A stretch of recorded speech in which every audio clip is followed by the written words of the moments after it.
गुरुजी ने कि तूने आज सत्संग करना। तो ये आंटी ने जो बोला है, यहाँ पे कुछ भी कोइंसिडेंस नहीं होता है, यहाँ पे सब कुछ प्लान होता है। तो यही सबसे बड़ी चीज़ है गुरु के दरबार की, कि यहाँ पे अगर आप आए हो तो अपनी मर्ज़ी से नहीं बल्कि उनकी मर्ज़ी से आए, और शायद हमेशा आते भी रहोगे।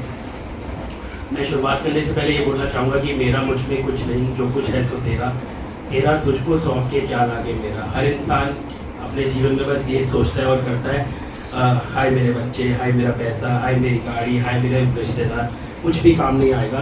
सब मतलब आपको मुझे लगता है कि गुरु के दरबार से बड़ी और कोई चीज़ है ही नहीं, ना आपको इससे बड़ी कोई दात मिली है और ना मिलेगी। आंटी ने आपको बताया कि आप बहुत किस्मत वाले हो कि इतने सस्ते में आपको एक ऐसा नशा मिला है जो आपको खरबों रुपये खर्च के भी शायद नहीं मिलेगा, और ये नशा नाम का है। तो अगर आप उस नशे को अपना सको तो मुझे लगता है कि उससे बड़ी कोई चीज़ नहीं है।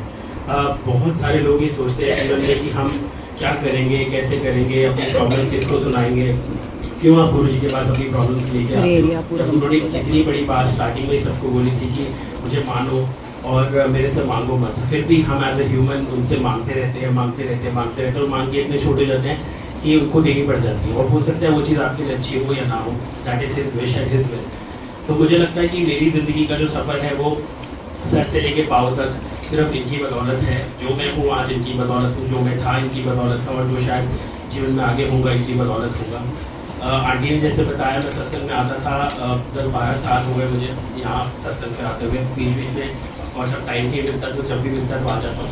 तो आंटी ने मुझे मैं तब से जुड़ा हूँ आंटी के साथ जब शायद मेरे पास कुछ भी नहीं था, और आज भी कुछ नहीं है, सभी की है। तो I belong to a very low middle class, used to belong to a very low middle class family, और मुझे लगता था कि ये जितनी भी चीज़ें हैं ये कभी मुझे मिलेंगी, कभी गाड़ी मिलेगी, कभी घर मिलेगा, कभी बंगला मिलेगा, और आज गुरु जी की भेंट से सब कुछ है। तो ये सिर्फ इसलिए है क्योंकि मैंने अपने लाइफ में एक चीज़ ठानी थी, वो ये कि मैं अपने पैशन से कभी भी भटकूँगा नहीं, मैं अपने प्यार से कभी भी भटकूँगा नहीं, और मेरा प्यार खाना था। तो इसलिए शायद मैं पूरे वर्ल्ड में, पूरे इंडिया में ट्रैवल कर करके वो चीज़ें लेके आता हूँ लोगों तक जो शायद कोई और नहीं लेके आता, और इसलिए शायद आज मेरा चैनल 7 मिलियन फॉलोअर्स पे है। और ये सिर्फ इनकी वजह, इनकी बदौलत है। मैं हमेशा कहता हूँ ना कि मेरी कोई औकात ही नहीं है, और ये वो हैं जो शायद आपको आपकी औकात से बढ़कर देते थे और शायद देते रहेंगे। It is how you take it. कोई कहता है कि मुझे कम दिया, उसको ज़्यादा क्यों दिया, उसको कम क्यों दिया, मेरे को क्यों ज़्यादा दिया। तो ये उनके ही इज़ गॉड, और आप भगवान से कभी भी बहस या भगवान से कभी लड़ नहीं सकते कि आपके लिए क्या अच्छा और आपके लिए क्या बुरा। किसी के पास आज मर्सिडीज है और किसी के पास BMW और किसी के पास शायद बलिनो है, तो सुख दोनों का सेम ही है। It is how you take it. आप कैसे लेते हैं उसको, वो बहुत इंपॉर्टेंट चीज़ है। और आई थिंक अगर आप वो सीख गए जीवन में तो आपको कभी भी ये नहीं कहोगे कि मैं सेटिस्फाइड नहीं हूँ लाइफ से। हर इंसान सेटिस्फाइड है लाइफ से, बस सिर्फ आपको अपने अंदर की वो चीज़ को जगाना। मैं अपने एक छोटा सा सत्संग आपके साथ शेयर करता हूँ। शायद जितने भी लोग यहाँ बैठे हैं सबने देखा था कि आज से 4-5 साल पहले एक वीडियो आई थी बाबा का ढाबा की, जो मैंने बनाई थी, और बहुत सारे एलिगेशंस लगे मेरे पे, बहुत सारी चीज़ें हुई मेरे साथ कि इसने ये किया, इसने वो किया। लेकिन मुझे पता था कि मेरे बैक सपोर्ट में कौन है, और मुझे ये पता था कि अगर मैंने किसी के साथ गलत नहीं किया तो मेरे साथ गलत नहीं होगा। बहुत सारी चीज़ें होती गई, और मैं गुरुजी से पूछता था, गुरुजी अगर अच्छाई करने से ऐसा होता है तो फिर बुराई करने से क्या होता होगा, वो तो मैं सोच भी नहीं सकता। और गुरुजी ने मेरे को आके एक चीज़ बोली थी, गुरुजी ने कहा था तू सिर्फ बैठ और तमाशा देख। और बस वो 4 और वो 5 वर्ड मेरे लिए इतने इंपॉर्टेंट थे लाइफ के कि मुझे पता था कि क्या होना है और क्या इनकी प्लानिंग है। मुझे नहीं पता क्या होना था, बट इन्होंने जो किया है वो ऐसा किया है कि शायद मैं अपनी ज़िंदगी में भी नहीं सोच सकता। बट मेरे को ये पता था कि जो मेरी जर्नी है वो यही है, मुझे और कुछ करना आता नहीं है, ना मैं और कुछ कर पाऊंगा। और करते करते करते करते सारी चीज़ें ऐसे पलटवार में हुई कि हर चीज़, the world came in favour of me. पूरी दुनिया मेरे साथ खड़ी थी, और वो सिर्फ इसीलिए खड़ी थी क्योंकि मेरा गुरु मेरे साथ था।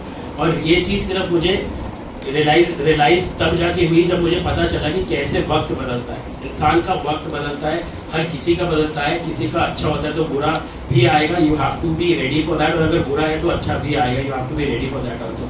तो इसीलिए जीवन में जो भी मिले, जैसे भी मिले, संतुष्ट रहो, गुरु का गुणगान करो, सिमरन करो, सेवा करो, सत्संग करो, किसी से जेलसी मत करो, किसी से। और अपनी मैं को सबसे पहले, अगर आप गुरु के दरबार में आते हो ना, अपनी मैं को बाहर छोड़ के आओ।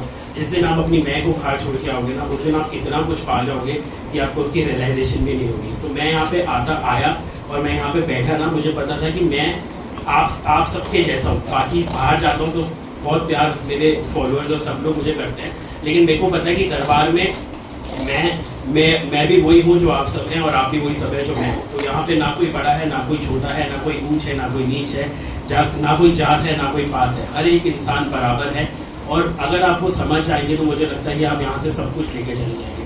सो लाइफ में ना बहुत सारी चीज़ें आती हैं, बट वो कैसे आप लेते हैं उसको वो आप पे डिपेंड करता है।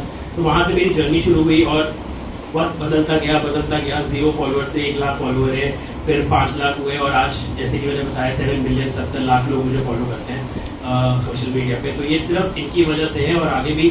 और ना आपकी एक्सपेक्टेशन लाइफ से खुद ही बढ़ जाती है। जब आप यहाँ पहुँच जाते हैं, आपको लगता है आपको मैंने सब कुछ पा लिया, अब क्या, लेकिन आपने कुछ भी नहीं पाया। आपकी एक्सपेक्टेशन अपने आप से खुद में इतनी बढ़ जाती है कि आपको लगता है अब आगे मुझे क्या करना है, मैं उसकी प्लानिंग करता हूँ। तो ये मैं सोचता हूँ ना कि यार गुरुजी, मतलब पिछला महीना ऐसा था, आज ये स्लो है, अगला महीना कैसा होगा। तो बस मेरे सोचने की देर होती है और इनके करने की देर होती है। तो इसीलिए मैं कहता हूँ कि आप अच्छे कर्म करो, अच्छी सोच रखो, सेवा करो, सिमरन करो, और सिमरन से बड़ी कोई भी दात इस दुनिया में ना है, ना थी, और ना शायद कभी होगी। सो जय गुरु जी, थैंक यू सो मच गुरु जी, आपने मुझे बुलाया और इस काबिल बनाया कि मैं इन सब के बीच बैठ के अपना पोएट्री लिखता था, पोएट्री सुना। वो आपकी बात है ना किताब, वो आपकी बात है ना किताब। एक ये पीछे बैठी है कहीं तो रात मेरे हाँ नहीं, तो पोएट्री सुनाता था, एक अपने अंदर से निकाल। ये तो कोई नहीं जानता, ये सोचना पड़ेगा, वो आपकी बात है ना। मैंने डायरी। अच्छा, एक और चीज़ मैं बताता हूँ। मैंने आपसे 7-8 साल पहले गुरुजी के लिए एक डायरी लिखी थी, और वो डायरी औरंगा आंटी के पास है आज तक। तो ना मैंने इनसे मांगी, क्योंकि मुझे नहीं पता कि मैंने इनसे क्यों नहीं मांगी, और जो मेरा उस दिन भाव था, जो मेरे विचार थे, वो मैंने उस किताब में या उस डायरी में उतार के इनको दे के बोला कि आंटी आप रखो। और बस वहीं से धीरे धीरे मेरा जो प्यार है वो गुरुजी के लिए इतना बढ़ता गया कि मतलब मुझे पता भी नहीं चला कि कैसे, कहाँ से मेरी ये जर्नी कहाँ तक आ गई। और बस सब्र है, सब्र का फल कहते हैं हमेशा मीठा होता है, बट सब्र अगर आप करें तो मीठा होगा। ये मत सोचे कि, क्योंकि आज की डेट में सबसे बड़ी प्रॉब्लम जो मैं देखता हूँ हर किसी में, वो ये सोचता है कि यार अगर ये 20 सीढ़ी चढ़नी है तो पहली से 20वीं पे कैसे छलांग मारी जाए। कोई ये नहीं सोचता कि हर एक इंसान का जो सफ़र है वो एक सीढ़ी चढ़ के पूरा होता है। अगर आप सीधा 20वीं सीढ़ी पे छलांग मारेंगे तो कभी आप 20वीं सीढ़ी पे पहुँच ही नहीं पाएंगे। So take 1 step at a time. जो कर रहे हो पैशनेटली करो, जो कर रहे हो अच्छे से करो, ईमानदारी से करो, और भरोसा रखो इन पे, क्योंकि भरोसे से बड़ा, फेथ से बड़ा मुझे लगता है इस दुनिया में कोई भी चीज़ है ही नहीं, और ना कभी हो सकती है। क्योंकि अगर आपका फेथ अपने गुरु में है ना, तो वो आपको कभी डुबने नहीं देगा। वक्त ज़रूर लग सकता है, लेकिन आप कभी भटकोगे नहीं। और आप तो बहुत किस्मत वाले हो, इनफैक्ट हम सब इतने किस्मत वाले हैं कि हम गुरुजी की शरण में हैं। उन लोगों का सोचो जो कहाँ आज भी भटकते हैं, अलग अलग दरबार में जाके माथा टेकते हैं, लेकिन उनको संतुष्टि नहीं है, उनका मन साफ, उनका मन खुश नहीं है। वो फिर भी सोचते हैं यार हमें यहाँ से नहीं मिली सेटिस्फेक्शन, यहाँ चलो, यहाँ से नहीं मिली, यहाँ चलो। आप तो बहुत किस्मत वाले हो कि आपको एक ऐसा दरबार मिला जहाँ सिर्फ आप माथा टेको, and you don't have to do anything. ना यहाँ कोई पैसा चढ़ाना है, ना यहाँ पे आपको कोई कुछ कहना है। हर बंदा जो यहाँ पे आया है वो उनकी बदौलत आया है। उनके, जैसे आंटी ने बताया ना, हर कोई कहता है चोले में हम क्यों नहीं आए जब गुरु जी थे। उस समय शायद आपका वक्त नहीं था, आज आपका वक्त है, तो आज आप गुरु जी के साथ बैठे हो। और अगर आपका वक्त अगर आज आपको गुरु की सबसे ज़्यादा जरूरत है, तो इसलिए आप उनके साथ आज बैठे हो। उस समय जो लोग गए हैं, शायद आंटी भी उस समय गई थी, तो आंटी को उस समय गुरु की जरूरत बहुत ज़्यादा होगी थी, और शायद थी भी, तो इसलिए उन्होंने उस समय बुलाया। आज शायद संगत जो है वो इतनी मल्टीफोल्ड हो गई है कि आप सोच भी नहीं सकते। कहते थे गुरुजी की लाइना लगनियाँ टाइम, मतलब सिर्फ मेरे दर्शनों की एक झलक के लिए आप लोग तरसोगे, और हम लोग उस चीज़ को वैल्यू ही नहीं करते। हम लोग सोचते हैं कि कोई बात नहीं, आएंगे, माथा टेकेंगे, बातें करेंगे, इसने वो पहना, इसने ये देखा, इसके गले में ये वाला हार है। This is all materialistic. Believe me, मैं आपको अपने एक्सपीरियंस से बता रहा हूँ। मुझे 12-13 साल हो गए, 15 साल हो गए इनफैक्ट गुरुजी के साथ जुड़े हुए। मैं आपको अपने एक्सपीरियंस से बता रहा हूँ, ये सब चीज़ें इतनी मटीरियलिस्टिक है ना कि आपको अभी नहीं रियलाइज होगा, आपको शायद 2 साल, 3 साल, 5 साल में रियलाइज होगा, जब आपको पता चलेगा कि मैंने अपने जीवन में क्या खो दिया। और जो वक्त आपके पास अभी है ना, उसको जितना यूटिलाइज कर सकते हो यूटिलाइज कर लो।